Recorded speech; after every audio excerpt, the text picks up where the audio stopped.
বঙ্গ TV বিশেষ সংবাদে আপনাদের স্বাগতম। সাথে আছি আমি সৈয়দা ফারজানা সুলতানা। গত বৃহস্পতিবার রাতে ব্যক্তিগত প্রয়োজনে সিঙ্গাপুর যাওয়ার পর ফরিদপুর ৪ আসনের সকল প্রবাসীদের খোঁজ খবর নেন ও তাদের সাথে কথা বলেন জননেতা জনাব মুজিবুর রহমান চৌধুরী নিক্সন।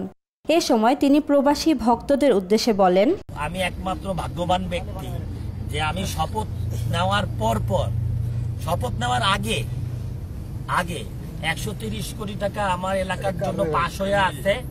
আর আমি সেদিন এলজিআরডি মন্ত্রণালয়ে যাইয়া এলজিডি ভবনে গেছি, আরো 70 কোটি টাকা আমার 200 কোটি টাকা এলাকার কাজের জন্য আমি নিয়ে নামতেছি।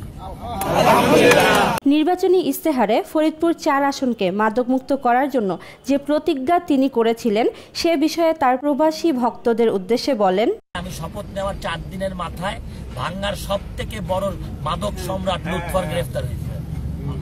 ছাত্রীয় লীগের প্রেসিডেন্ট ছিলেন এবং প্রাক্তন নেতা, সারাদিন সাথে থাকতেন। এর জন্য কখনোই প্রশাসন তাকে ধরতো না। ভাঙ্গা থানায় নষ্ট করার মূল নায়ক লুৎফরকে পুলিশ পিস্তল এবং ইয়াবা সহ ধরছে। এটা কিন্তু আমাদের মাদক মুক্তর প্রথম কাজ। এবং আমার দলে হোক আর অন্য দলে হোক, যে যাই হোক, আমার এই 5 বছরের প্রথম কাজ হলো আমি মাদক মুক্ত করব এবং ইনশাল্লাহ আল্লাহর রহমতে আপনাদের দোয়া এটা আমি পারবো। প্রবাসীদের এয়ারপোর্টে হয়রানি হ্রাস ও তাদের সম্মান রক্ষার্থে নিক্সন চৌধুরী কঠোর অবস্থান নিয়ে বলেন, আমি ইলেকশনের আগের থেকেই প্রবাসীদের নিয়ে আমি বক্তব্য দিচ্ছি,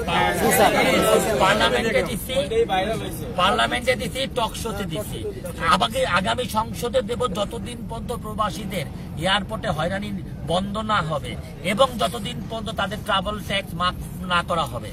কারণ প্রবাসীরা কেন ট্রাভেল ট্যাক্স দিব? এই প্রবাসীদের টাকায় আমাদের অর্থনৈতিক চাকা ঘুরে। অতএব তাদের সম্মান সবাই আগে দিতে হবে। আমি মনে করি এমপি মন্ত্রীদের ভিআইপি কাইটা প্রবাসীদের ভিআইপি দেওয়া উচিত। কারণ আমরা হইলো ভোগ করি, আমরা এমপিরা ভোগ করি, আর আপনারা হইলো টাকা পাঠাইয়া আমাদের অর্থনৈতিক চাকা ঘুরান।